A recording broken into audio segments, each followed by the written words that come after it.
Hello बच्चों, welcome to our channel. बच्चों, जैसे कि हमने आपको पिछले लेक्चर में क्या बताया था, कूलम्ब्स लॉ के बारे में बताया था। तो आइए कूलम्ब्स लॉ के आगे हम नेक्स्ट टॉपिक में चलते हैं और आज हमें क्या पढ़ना है, Coulomb's law in vector form. बच्चों, साथ ही साथ आपको नोट्स की भी जब जरूरत पड़ रही है तो नोट्स हमारे वेबसाइट newdevariaclasses.blogspot.com पर अवेलेबल है। आप यहाँ से जो भी आपको नोट्स की जरूरत है आप उस नोट्स को वहां से प्राप्त कर सकते हो। आइए बच्चों, आइए देखते हैं कूलम्ब्स लॉ। बच्चों देखिए, हमने पिछले लेक्चर में कूलम्ब्स लॉ के बारे में आपको बताया था कि कूलम्ब्स लॉ क्या होता है। कूलम्ब्स लॉ क्या होता है कि when we take two charges, ठीक है, the force of interaction between any two charges is directly proportional to product of the two charges and in देखिए आइए आप बताते हैं डायरेक्टली।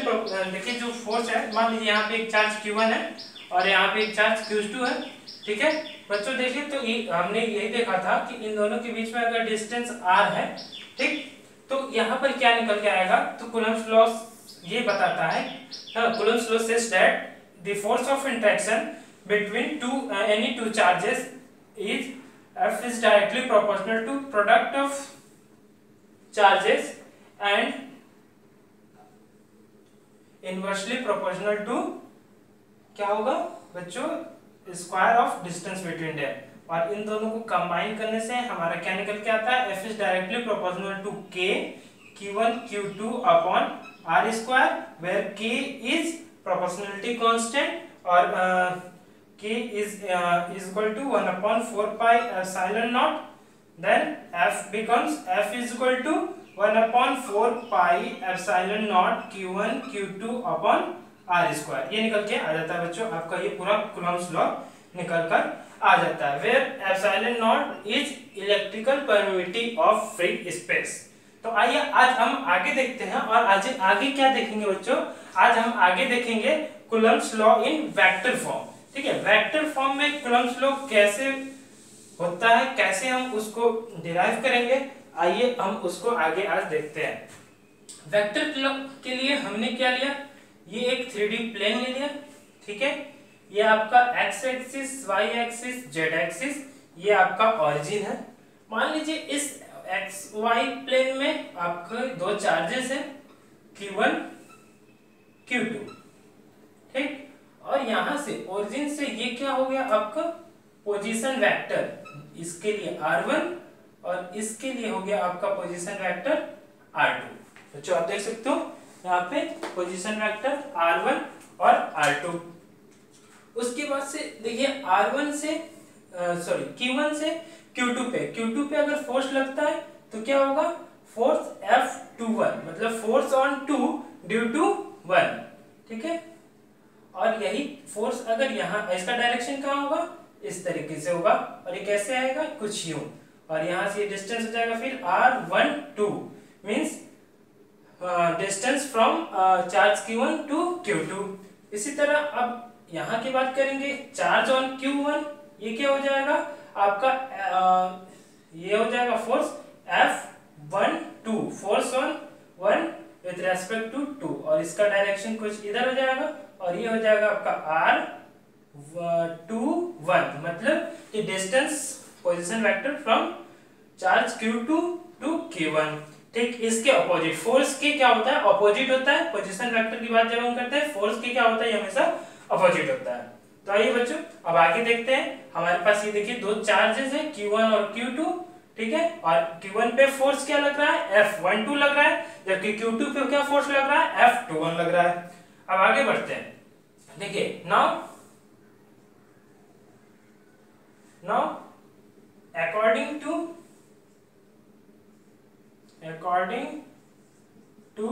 Coulomb's law,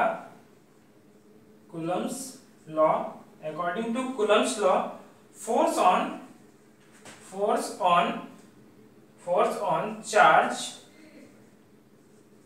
Q2, तो Q2 पे चार्ज क्या निकलना है, हमारा फोर्स हमारा F21 है। F21 इज इक्वल टू, देखिए क्या होगा, 1 अपॉन 4 पाई एप्सिलॉन नॉट, क्या होता है Q1 Q2, ठीक है, Q1 Q2 अपॉन क्या होगा बच्चों आर स्क्वायर, तो अपॉन क्या होगा यहाँ पे आर स्क्वायर, तो यहाँ पे क्या लिखेंगे हम r12 का स्क्वायर, क्योंकि यहाँ से जो पोजीशन वेक्टर है इसके लिए q2 के लिए क्या है r12, साथ ही साथ हमको इसका क्या लेना है अपोजिट भी लेता है, ये भी ट्रिक है, इसका क्या होगा अपोजिट, यहाँ 2 1 तो यहाँ पे 1 2, ठीक है बच्चों ये हो गया r12, ठीक।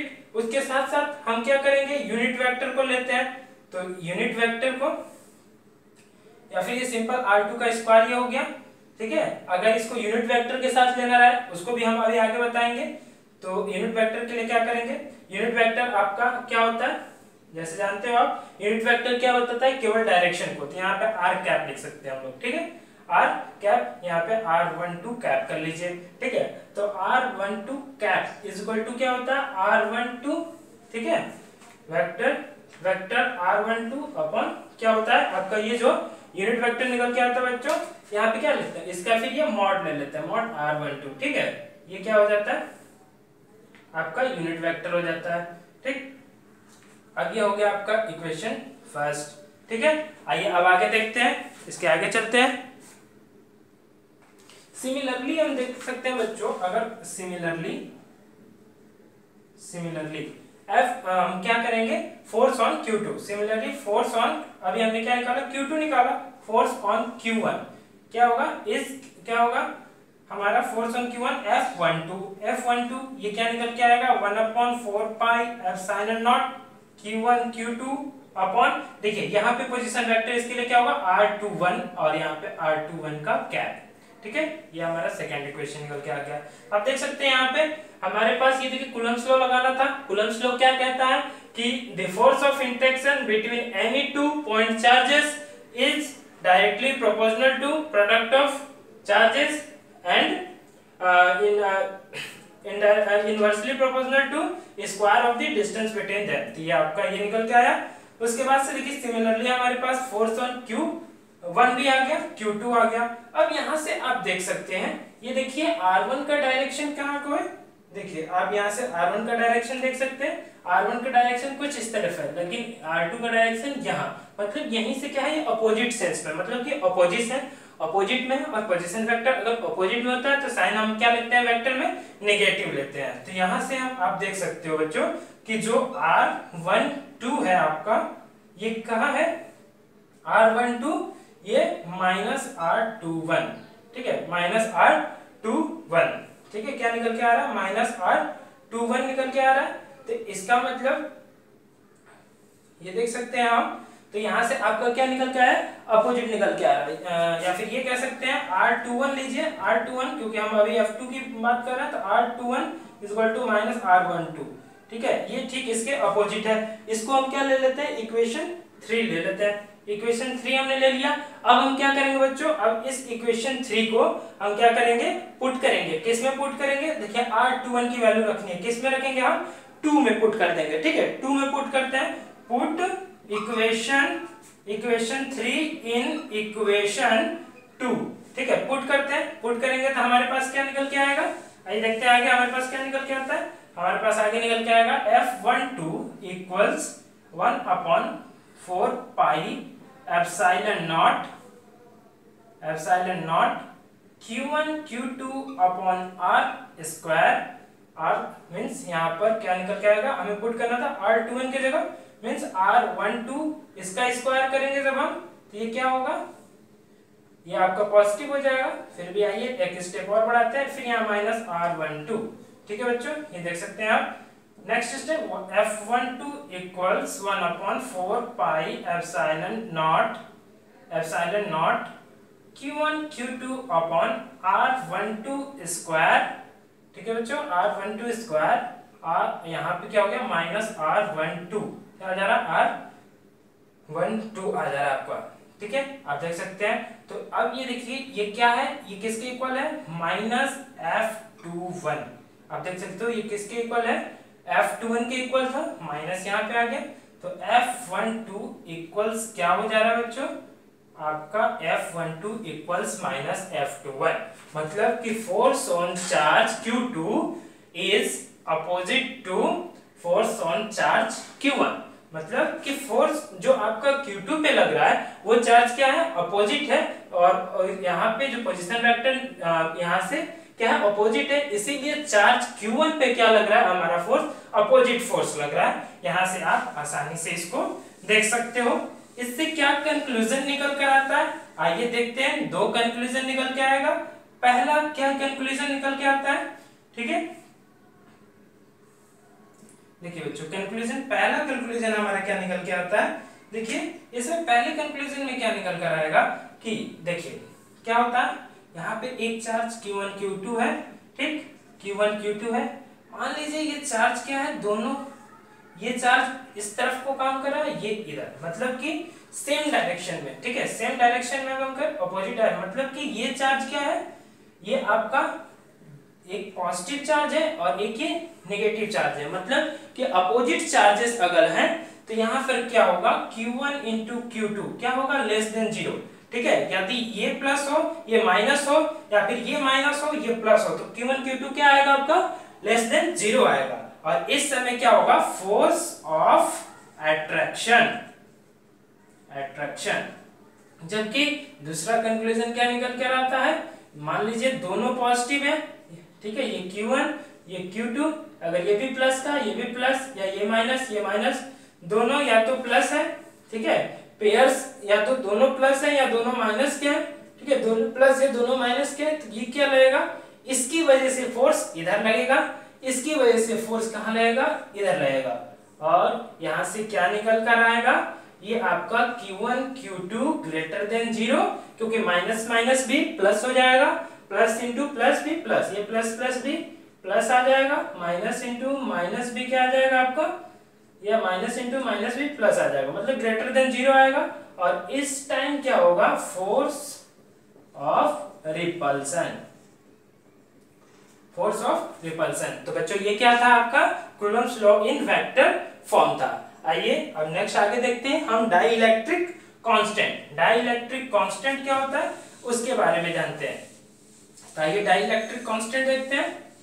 बच्चों डाइइलेक्ट्रिक कांस्टेंट क्या होता है, K, ठीक है, K या फिर SI, K, और ये क्या होता है, रेशियो ऑफ, ठीक है, क्या होता है बच्चों, रेशियो ऑफ, तो ratio of absolute electrical permittivity of any medium to absolute permittivity to free space. देखिए जब अगर किसी मीडियम की बात करते हैं तो उसमें हमारा Fm इज इक्वल टू क्या होगा, 1/4 पाई एप्सिलॉन, ठीक है, आपका Q1 Q2 upon R square. और अगर फ्री स्पेस की बात करेंगे तो F नॉट, ये क्या है, इन एनी मीडियम, ठीक है, फोर्स इन एनी मीडियम, और ये इन फ्री स्पेस, ठीक है, force in free space. Free space की बात करेंगे तो F naught is equal to 1/4 pi, यहाँ पे एप्सिलॉन नॉट, मीडियम में तो एप्सिलॉन m भी यहाँ ले सकते हैं, Q1 Q2 upon R square. Now Fm upon F not equals F, देखिए क्या करेंगे, 1/4 pi epsilon m Q1 Q2 upon R square upon 1/4 pi epsilon not Q1 Q2 upon R square. ये cancel out हो जाएगा, आपका ये cancel out हो जाएगा, ठीक है, और ये क्या है 1 अपॉन में, ये भी 1 अपॉन में, तो क्या होगा रेसिप्रोकल, तो एप्सिलॉन नॉट अप, इसको क्या करेंगे बच्चों, यहाँ पे आप देख सकते हैं, यहाँ क्या निकल के आ जाएगा एप्सिलॉन, इसको रेसिप्रोकल करेंगे हम, और यहाँ से ये एक मिनट इसको देखेंगे आगे। इसमें देखिए क्या करेंगे हम, with respect to free space निकालेंगे, ठीक है, ओके बच्चों, यहाँ उस रेस्पेक्ट टू फ्री स्पेस हम जब निकालेंगे तो क्या करेंगे F नॉट अपॉन Fm, ठीक है, और ये क्या हो जाएगा 1/4 पाई epsilon not Q1 Q2, sorry या फिर Q नॉट करें, upon R square upon 1/4 pi epsilon m Q1 Q2 upon Q2 करें या Q नॉट कर लीजिए, ठीक है, इसको Q नॉट कर सकते हैं, ये कैंसिल आउट हो गया, ये कैंसिल आउट हो गया, क्या बच गया हमारा epsilon m upon epsilon not, ठीक है, इसको क्या कर सकते हैं हम एप्सिलॉन r या फिर एप्सिलॉन आर, या फिर ये किसके डिनोट कर सकते हैं हम, के से डिनोट कर सकते हैं। तो बच्चों डाइलेक्ट्रिक कांस्टेंट इसे क्या कहते हैं, और एब्सोल्यूट इलेक्ट्रिकल परमिटिविटी भी कहते हैं, एब्सोल्यूट इलेक्ट्रिकल परमिटिविटी। और ये क्या होता है कि the ratio of absolute electrical permittivity of a medium with respect to, या फिर with absolute electrical permittivity of free space. जब रेशियो हम निकालते हैं किसका, absolute electrical permittivity of a medium with electrical permittivity of free space, तब जाके हमारा क्या निकल के आता है, डाइलेक्ट्रिक कांस्टेंट या एब्सोल्यूट इलेक्ट्रिकल परमिटिविटी या फिर रिलेटिव परमिटिविटी हमारी निकल के आती है। ठीक है, इसे और क्या कहते हैं, रिलेटिव इलेक्ट्रिकल परमिटिविटी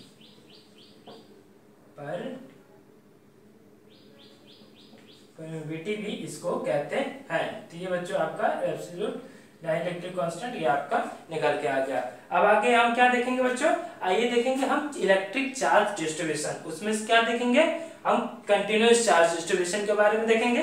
तो आइए आपको बताते हैं आगे हम क्या देखेंगे, कंटिन्यूअस चार्ज डिस्ट्रीब्यूशन के बारे में। तो आइए देखते हैं कंटिन्यूअस चार्ज डिस्ट्रीब्यूशन क्या होता है। उससे पहले हम क्या देखेंगे, चार्ज डिस्ट्रीब्यूशन के बारे में देखेंगे। तो देखिए चार्ज डिस्ट्रीब्यूशन, चार्ज डिस्ट्रीब्यूशन,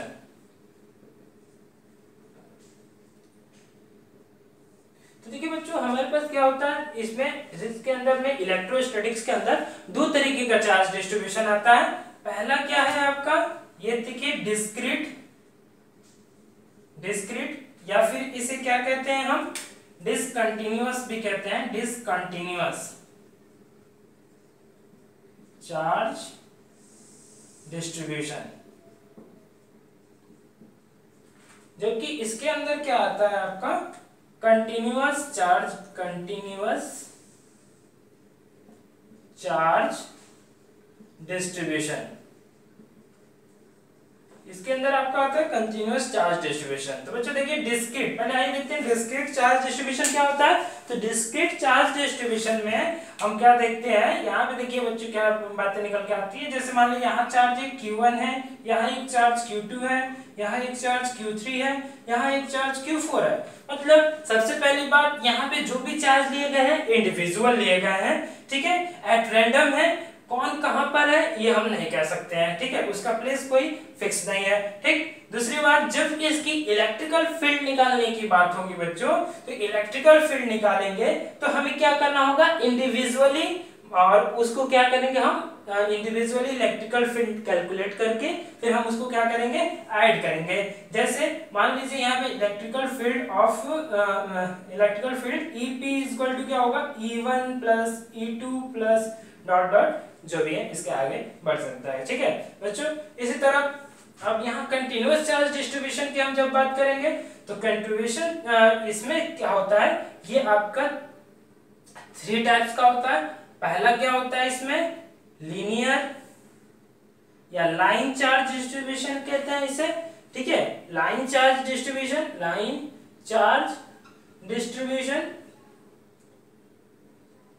तो लाइन चार्ज डिस्ट्रीब्यूशन के अंदर क्या होता है बच्चों, ये देखिए, जैसे मान लीजिए कोई चार्ज का है और ये एक लाइन पे, एक लाइन की तरह पूरे, ये लाइन है, ठीक है, लाइन की तरह अगर पूरा उस पे अगर चार्ज फैला हुआ है, डिस्ट्रीब्यूटेड है, तो इसको क्या कहते हैं हम, लीनियर चार्ज डिस्ट्रीब्यूशन कहते हैं। बच्चों यहाँ पे चार्ज डिस्ट्रीब्यूशन से आप कुछ और ना समझिए, सिंपल इसका मतलब क्या है, एक कलेक्शन ऑफ चार्ज, ठीक है, एक कलेक्शन ऑफ चार्ज। इससे मतलब केवल क्या है, एक कलेक्शन ऑफ चार्ज से, चार्ज डिस्ट्रीब्यूशन का मतलब एक कलेक्शन ऑफ चार्ज।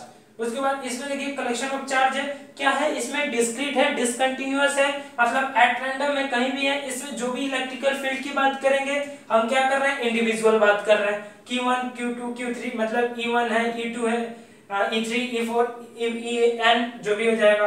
उसके बाद से जब इसकी इलेक्ट्रिक पोटेंशियल की बात करेंगे, जब पूरा इसका इलेक्ट्रिक फील्ड जब हम बात करेंगे तो ये क्या करेंगे, हम इसको सबका सम निकालना होगा, ठीक है, तब जाके हमको मिलेगा ये इसका जो भी इलेक्ट्रिकल फील्ड है। लेकिन इसमें क्या करते हैं बच्चे, अब यहाँ पे पर्टिकुलर किसी Q1 की बात नहीं कर सकते हैं, Q2 की बात नहीं करते हैं, ये पूरे लाइन है और इस पूरे लाइन पे जो चार्ज है उसको क्या कहेंगे हम, लाइन चार्ज डिस्ट्रीब्यूशन या लीनियर चार्ज डिस्ट्रीब्यूशन, ठीक है, और लीनियर चार्ज डिस्ट्रीब्यूशन इसको कहते हैं, ठीक है। उसके बाद से दूसरा जो आएगा बच्चों आपका सरफेस चार्ज डिस्ट्रीब्यूशन, ठीक है, सरफेस चार्ज डिस्ट्रीब्यूशन। तो जब सरफेस चार्ज डिस्ट्रीब्यूशन की बात करेंगे तो यहां पर क्या आएगा, जैसे ये चार्ज है, ये क्या होगा, ऑन ए सरफेस, ठीक है, the charge on a surface, the distribution of charge on a surface is called surface charge distribution. किसी सरफेस पे अगर चार्ज करिए, मान लीजिए कोई एक सरफेस है, जैसे मान लीजिए यही एक सरफेस है, इस पे पूरा चार्ज अगर फैला हुआ है तो इसको क्या कहेंगे हम, सरफेस चार्ज डिस्ट्रीब्यूशन कहेंगे। ये एक पूरा सरफेस है, इस पे हम क्या करेंगे, सरफेस चार्ज डिस्ट्रीब्यूशन, मतलब कि इस पूरे एरिया पे जो चार्ज का डिस्ट्रीब्यूशन हुआ इसे हम सरफेस चार्ज डिस्ट्रीब्यूशन कहेंगे, ठीक। उसके बाद से बच्चों क्या आएगा, उसके बाद आएगा क्या आपका वॉल्यूम, ठीक है, volume charge distribution. Third one क्या होगा, वॉल्यूम चार्ज डिस्ट्रीब्यूशन। देखिए वॉल्यूम चार्ज डिस्ट्रीब्यूशन की बात क्या करेंगे, यहाँ पे देखिए लाइन के पे क्या था, चार्ज का डिस्ट्रीब्यूशन हुआ है या सरफेस के ऊपर हुआ, लेकिन यहाँ क्या होगा, किसी एक वॉल्यूम के ऊपर, ठीक है, किसी एक वॉल्यूम, जैसे ये मान लीजिए क्यूबिकल बॉक्स है, ठीक है बच्चों, यहाँ पे ये बॉक्स है और इस बॉक्स पे क्या हुआ, देखिए आप यहाँ से और अच्छे से इसको देख सकते हैं। देखिए इसके अंदर क्या हुआ है, ये एक आपका क्यूबिकल बॉक्स है, क्यूबिकल सिलेंड्रिकल कुछ भी हो सकता है, ठीक है। ये देखिए ये निकल के आया और इसके अंदर, ठीक है, अब इस वॉल्यूम के, इस पूरे वॉल्यूम के अंदर जो चार्ज, मान लीजिए आप नेगेटिव चार्ज को लिया गया, ये नेगेटिव चार्ज का ये पूरा जो डिस्ट्रीब्यूशन रहेगा इसको क्या कहेंगे हम, वॉल्यूम चार्ज डिस्ट्रीब्यूशन। मतलब यहाँ पे पार्टिकुलर कोई चार्ज की बात नहीं की जा रही है कि Q1 है, Q2 है, Q3 है, Q4 है, ऐसा कुछ नहीं कहा जा रहा है। यहाँ पे क्या कहा जा रहा है कि पूरे चार्ज के बारे में कहा जा रहा है, पूरे वॉल्यूम के ऊपर जो चार्ज डिस्ट्रीब्यूशन है, तो इसका पूरा चार्ज भी लेंगे तो हम क्या लेंगे, -Q, इसमें क्या लेंगे, यहाँ पे +Q, यहाँ पे क्या लेंगे हम, पूरा +Q, मतलब पूरे सिस्टम का, ये पूरे सरफेस का जो चार्ज है ये क्या है, +Q है, यहाँ पे +Q है, -Q है, अगर प्लस का लेते तो यहाँ पे भी +Q आता। मतलब कि पूरे वॉल्यूम की चार्ज की बात कर रहे हैं, पूरे वॉल्यूम पे चार्ज अगर डिस्ट्रीब्यूटेड है तो इसे वॉल्यूम चार्ज डिस्ट्रीब्यूशन कहते हैं। अगर पूरे लाइन पे है तो लाइन या लीनियर चार्ज डिस्ट्रीब्यूशन कहेंगे, अगर पूरे सरफेस पे है तो सरफेस चार्ज डिस्ट्रीब्यूशन कहेंगे, और ये पूरे एरिया के ऊपर है, ठीक है बच्चों। तो जब इसमें अब हम बात करेंगे चार्ज की, तो हम क्या करेंगे, डेंसिटी की बात करेंगे, ठीक है। अब इलेक्ट्रिक चार्ज डेंसिटी की बात करेंगे तो इसमें क्या होगा, जो लीनियर चार्ज डेंसिटी होता है वो क्या होता है बच्चों, इसमें क्या होता है, लाइन के अंदर लीनियर चार्ज डेंसिटी जो आता है आपका क्या होता है, वो लैम्डा, ठीक है। लीनियर चार्ज डेंसिटी इसमें क्या डिनोट करते हैं, ये लैम्डा। लैम्डा क्या है, लीनियर चार्ज डेंसिटी। आप देख सकते हो यहाँ पे लीनियर चार्ज डेंसिटी है। और ये देखिए जब लैम्डा की बात करेंगे तो अब क्या होगा, चार्ज, ठीक है। अब लीनियर चार्ज डेंसिटी अब किस पे होगा, ये देखिए क्या होता है, dQ/dL, ठीक है बच्चों। मतलब कि dQ पूरे जो चार्ज है वो, ये कोई पार्टिकुलर चार्ज ले रहे हैं उसको फिर बड़ा कर लेंगे हम dQ, और क्या है, किसी लेंथ पे क्या होता है चार्ज, उसको लीनियर चार्ज डेंसिटी कहते हैं। जब इस पे बात करेंगे तो सरफेस चार्ज है सिग्मा, जब इस पे बात करेंगे हम तो ये क्या हुआ, सरफेस चार्ज डेंसिटी, ये आपका सरफेस चार्ज डेंसिटी। और यहाँ पे सिग्मा इक्वल्स क्या होता है बच्चों, यही आपका sigma surface charge density, and sigma equals क्या होगा आपका, ये आपका लीनियर चार्ज डेंसिटी हो गया, ये सिग्मा इक्वल्स आपका क्या होगा बच्चों, सरफेस, मतलब कि dQ/dA, मतलब किसी एरिया के ऊपर जो चार्ज है वो क्या हो जाएगा आपका, सरफेस चार्ज डेंसिटी, मतलब कितना डेंसिटी है चार्ज का उस सरफेस के ऊपर। वॉल्यूम की बात आएगी तो इसको क्या हम रो से दिखाते हैं, ठीक है, ये रो, ठीक है, volume charge density, volume charge density ये आपका लैम्डा और ये आपका सिग्मा, ठीक है बच्चों, ये देखिए ये आपका लीनियर चार्ज डेंसिटी है, linear charge density, linear charge density. आप ये देखो linear charge density. Volume charge density की बात करेंगे तो dq अपॉन क्या आएगा बच्चों, आपका यहाँ पे dv आएगा। ये क्या हो जाता है आपका वॉल्यूम चार्ज डेंसिटी हो जाएगा। तो यहाँ पे हमने क्या देखा बच्चों कि चार्ज डिस्ट्रीब्यूशन है वेरी सिंपल, बहुत ही इजी तरीके से simply charge distribution in a collection of charge और where the charge distribution is of two types. First one is discrete charge distribution and other one is continuous charge distribution. Discrete charge distribution is also called discontinuous charge distribution, in which charges are individual, and when we talk about electric field, then we add all electric fields individually. But in continuous charge distribution there is no unique individuals of charge. Here we add all the charges as a system, as a line, in linear, and as a surface the charges distributed over surface is called surface charge distribution, and we are calculate about density of charge as sigma is surface charge density and sigma equals dq upon dA. When we talk about in a volume the charge distribution and the density within a volume is volume charge density is denoted by rho, and rho is equal to dq upon dv. Then next we go to next topic. आइए next topic तरफ चलते हैं। So बच्चों now we talk about principle of superposition. आइए superposition principle के बारे में जानते हैं, ठीक है। आइए superposition principle, what superposition principle says? This according to superposition principle, ठीक है, the force on any force due to other forces acting on the plane is the vector sum of the other forces, ठीक है। अगर force की particular force की हम बात कर रहे हैं, अगर किसी चार्ज पे लग रहा है कोई फोर्स, तो उस पे बाकी अदर जो फोर्सेस हैं उनका जो सम हम लेकर चलते हैं, ठीक है, उसका वेक्टर सम करेंगे, वो क्या होगा, उसके इक्वल होता है। आइए एग्जांपल से हम यहाँ देखते हैं। यहाँ पे हमने देखा कि यहाँ पे एक चार्ज है Q1, ठीक है, Q1, यहाँ एक चार्ज है Q2, ठीक है बच्चों, यहाँ पे चार्ज Q1 और यहाँ पे Q2। तो अब Q1 अगर दोनों ये पॉजिटिव चार्ज हो जाते हैं, मान लीजिए दोनों पॉजिटिव चार्ज हैं, तो इनके कारण मतलब Q1 के कारण इस पे एक फोर्स लगेगा।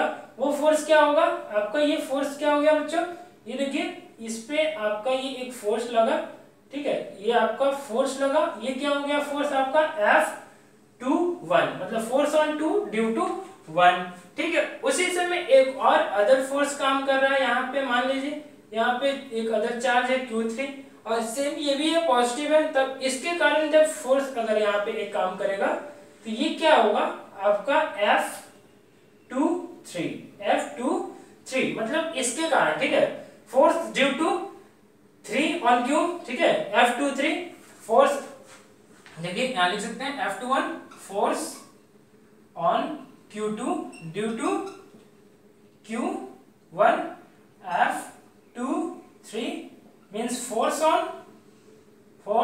Q2 due to Q3। अब देखिए बच्चों यहाँ पे क्या होगा कि Q2 पे Q1 के कारण भी फोर्स लग रहा है, Q3 के कारण भी फोर्स लग रहा है, ठीक है। लेकिन यहाँ पे एक बात है, देखिए जब तक ये Q3 नहीं था, इस पे क्या है Q2 फोर्स है, तब हम क्या कह सकते थे, जो नेट फोर्स होगा हम F21 कह सकते थे। लेकिन अब क्या है, नेट फोर्स यहाँ पर है, ठीक है। अब यहाँ पे नेट फोर्स जो होगा, नेट फोर्स ये क्या होगा, net force is equal to F23, ये भी नहीं हो सकता है, या फिर F21 ये भी नहीं हो सकता है। तो अब नेट फोर्स क्या होगा बच्चों, आइए उसको देखते हैं। तो अब नेट फोर्स क्या होगा इसका, तो नेट फोर्स अब इसका निकल कर आएगा, रिजल्टेंट इसका निकल के आएगा, और वो क्या होगा, अब F नेट क्या हो जाएगा, नेट फोर्स इक्वल टू हो जाएगा F23 plus F23 plus F21। अब ये क्या निकल के आ जाएगा, आपका नेट फोर्स आ जाएगा। मतलब कि अब यहाँ पे मतलब फोर्स ऑन या फिर नेट फोर्स ऑन Q2, ठीक है, net force on Q2 F2 net is equal to क्या होगा, F23 प्लस F21, ये हमारा निकल कर आ गया। तो यही क्या है बच्चों आपका, अगर मान लीजिए Q2 पे फोर्स निकालना है तो F2 इज इक्वल टू क्या हो गया हमारा F1 प्लस क्या हो गया F2, sorry F3, F2 is equal to क्या हो गया हमारा F1 प्लस F3। यही क्या होता है आपका बच्चों, मतलब कि सुपरपोजिशन प्रिंसिपल ये कहता है कि अगर किसी चार्ज पे, ठीक है, अगर किसी चार्ज पे बाकी अदर चार्जेस के द्वारा कोई फोर्स अप्लाई किया जा रहा है, फोर्स एक्सर्ट किया जा रहा है, तो फिर उस चार्ज पे नेट फोर्स जितने भी चार्जेस हैं, ठीक है, बाकी अदर चार्जेस के फोर्स के समेशन के इक्वल होगा। ठीक है, फोर्स ऑन चार्ज, ठीक है, force on any charge is equal to the vector sum of the other charges acting on it। उस पे अगर जो अदर चार्जेस हैं जो रेस्ट में है, काम कर रहे हैं, तो उसके बराबर क्या हो जाता है, ये आपका चार्ज होता है। यही आपका सुपरपोजिशन प्रिंसिपल है, इसी को क्या कहते हैं, प्रिंसिपल ऑफ सुपरपोजिशन। ठीक है, अब हम देखें बच्चों, हम आगे टॉपिक देखते हैं force due to continuous charge distribution. तो आइए force due to continuous charge distribution देखते हैं। तो force due to continuous charge distribution में देखेंगे हम क्या, आइए सबसे पहले लीनियर चार्ज डिस्ट्रीब्यूशन को हम लेते हैं। जैसे देखिए ये एक लीनियर चार्ज है, तो यहाँ पे चार्ज का डिस्ट्रीब्यूशन है, और यहाँ पे जब एक लाइन यहाँ पे आ गया, अब यहाँ पे ये जो डेंसिटी होगी ये क्या हो गया हमारा, ये आपका लीनियर चार्ज डेंसिटी, यहाँ क्या हो गया लैम्डा। मान लीजिए यहाँ चार्ज क्यू है, पूरा सिस्टम में ये चार्ज हो गया क्यू। ठीक, एक पार्टिकुलर प्लेस के लेंगे, क्योंकि हम उसको क्या करेंगे इंटीग्रेट करके तब जाके हम उसकी पूरे वैल्यू को ला सकते हैं फिजिक्स के अंदर। ये हमने वैल्यू लिया, ठीक है, इस वैल्यू को अब यहाँ पे चार्ज कोई है आपका Q, ठीक है, यहाँ पे चार्ज है आपका कोई Q चार्ज है। ठीक, ये आपका पूरा लाइन हो गया L। अब देखिए यहाँ पे जो है अब हमारा चार्ज हो गया, मतलब कि यहाँ पे चार्ज भी अब क्या हो जाएगा dq हो जाएगा, छोटा हो जाएगा dq, और यहाँ पे जो लेंथ हो जाएगा वो भी क्या हो गया dl हो गया। मतलब कि अब यहाँ पे हम जब बात करेंगे किसकी, लीनियर चार्ज डेंसिटी की, ठीक है, लीनियर चार्ज डेंसिटी की मींस यहाँ पे लीनियर चार्ज डेंसिटी की जब हम बात कर रहे हैं, अब इस हिसाब से हमारा फोर्स भी जब आएगा dF इज इक्वल टू क्या होगा आपका 1/4 पाई एप्सिलॉन नॉट। ठीक है बच्चों, 1/4 पाई एप्सिलॉन नॉट, या फिर सिंपल कहें तो यहाँ पे k हम ले लेते हैं k। ठीक है, k हो गया, उसके बाद से क्या आ जाएगा k q1, या फिर ये हमारे यहाँ मान लीजिए Q0 है, ठीक है, Q0 इंटू Q, ठीक है, Q0 इंटू Q अपॉन क्या हो जाएगा बच्चों, दोनों के बीच का डिस्टेंस क्या है d L है आपका, और यहाँ पे मान लीजिए डिस्टेंस r स्क्वायर होता है, यहाँ r स्क्वायर हमने ले लिया। ठीक, लेकिन जब हम इसकी बात करेंगे, ये तो आपका फोर्स, जब यहाँ पे हम इसकी बात कर रहे हैं केवल एक एट ए प्लेस, मतलब एक छोटे से पार्ट की बात करेंगे, तो यहाँ पे क्या लेंगे हम Q0 लेकर ना लेकर क्या ले लेंगे dq ले लेंगे। ठीक है, dq ले लेंगे। अब आइए हम dq की अब वैल्यू फाइंड आउट कर लेते हैं। तो यहाँ से हमारे पास linear charge density lambda is equal to dq upon क्या होता है dl होता है। ठीक है बच्चों, dl होता है, तो dq इक्वल्स क्या हो जाएगा lambda dl, means df is equal to क्या हो जाएगा k q0 d into lambda dl upon क्या हो गया आपका r स्क्वायर। ठीक है बच्चों, ये क्या हो गया यहाँ का केवल हो, लेकिन अब इस पूरे लाइन पे जब हम फोर्स की निकालने की बात करेंगे, ठीक है, पूरे लाइन पे मतलब कि ये एक इतने पार्ट के कारण इस पे जो फोर्स लग रहा है आपका dF इक्वल टू ये निकल के आया। अगर पूरे लाइन पे जो फोर्स लग रहा है उसको निकाल के तो क्या करेंगे हम इसको इंटीग्रेट कर देंगे, और कैसे करेंगे आइए आगे देखते हैं। तो यहाँ पे क्या हो जाएगा, इंटीग्रेट करेंगे dF को, और यहाँ भी इंटीग्रेट करेंगे k q0 dl, और यहाँ पे लैम्डा dl कर लिए r स्क्वायर, जिसमें देखिए k कांस्टेंट है आपका, r स्क्वायर कांस्टेंट है, और क्या कांस्टेंट निकल के आ जाएगा आपका Q0 भी कांस्टेंट आ जाएगा, बचा क्या लैम्डा dl। तो ये आपका dF है, F इज इक्वल टू क्या हो जाएगा बच्चों आपका F इज इक्वल टू हो जाएगा k Q0 upon r square integration lambda dl, और ये क्या होगा इसका लिमिट हम लेंगे 0 to L इसकी लिमिट ले लेंगे। ये आपका हो जाएगा force due to linear charge distribution. Force due to linear charge distribution. ठीक है, ये आप देख सकते हो force due to linear charge distribution. Similarly अगर force due to surface charge distribution, ठीक है, सरफेस चार्ज डिस्ट्रीब्यूशन की बात करेंगे, सरफेस चार्ज डिस्ट्रीब्यूशन, तो यहाँ पे सिंपली क्या हो जाएगा, F इज इक्वल टू क्या हो जाएगा, k q naught upon r square, और यहाँ से देखिए क्या हो जाएगा, हमने क्या रहा है लैम्डा dl, तो सरफेस चार्ज डेंसिटी में सिग्मा इज इक्वल टू क्या होता है, dq अपॉन dA होता है, तो dq इज इक्वल टू क्या होगा, सिग्मा dA, तो यहाँ पे क्या लेंगे हम, सिग्मा dA, और यहाँ पे 0 to A, ये क्या हो जाएगा आपका सरफेस चार्ज डिस्ट्रीब्यूशन। ठीक है बच्चों, ये सरफेस चार्ज डिस्ट्रीब्यूशन, वही अगर वॉल्यूम की हो जाएगी, ठीक है, due to volume charge distribution, ठीक है, वॉल्यूम चार्ज डिस्ट्रीब्यूशन से क्या होगा, F इज इक्वल टू हो जाएगा k q naught upon r square. ठीक है, सिमिलरली एकदम इजीली कर लेंगे, सिमिलरली यहाँ से भी सिमिलरली, ठीक, q naught upon r square, यहाँ पे क्या हो जाएगा, ये यहाँ पे क्या होता है आपका वॉल्यूम चार्ज डेंसिटी क्या होता है, rho is equal to dq upon dv, means dq is equal to rho dv, ये होता है आपका, इसको पुट अप कर देंगे यहाँ पे, मतलब कि यहाँ रो dv 0 to v, ये आपका क्या निकल के आ गया, ये आपका आ गया force due to volume charge distribution, volume charge density, ये आपका निकल के आ गया, या फिर due to continuous distribution of charge, ये आप बच्चों देख सकते हो। साथ साथ अब देखिए आगे नेक्स्ट टॉपिक में, हमारे नेक्स्ट टॉपिक में क्या है, देखिए force due to continuous charge distribution, यही आपका अभी का आज का लेक्चर का लास्ट टॉपिक था। फिर नेक्स्ट क्लास में हम और आगे देखेंगे। साथ ही साथ बच्चों इसके नोट्स भी आज अवेलेबल हैं, आपकी वेबसाइट पे अवेलेबल हो जाएगा, तो आप नोट्स भी देख सकते हो उस पे से। साथ ही साथ जो भी आपको टॉपिक नहीं समझ में आ रहा हो, इसको और इजी वे में हम बताएंगे, आप उसमें कमेंट में आपको शेयर कर सकते हो, जो भी प्रॉब्लम है हमें बताइए, नेक्स्ट क्लास में हम आपको वो सॉल्व कर सकते हैं। तब तक के लिए यदि आपने अभी भी इस चैनल को सब्सक्राइब ना किया हो तो सब्सक्राइब कर दीजिए, इसको ज़्यादा से ज़्यादा लाइक शेयर और सब्सक्राइब करिए, ताकि हम इस लॉकडाउन में आपके स्टडी भी कंप्लीट कराते रहें। और तब तक के लिए स्वस्थ रहिए, मस्त रहिए और हंसते रहिए। Thank you for class.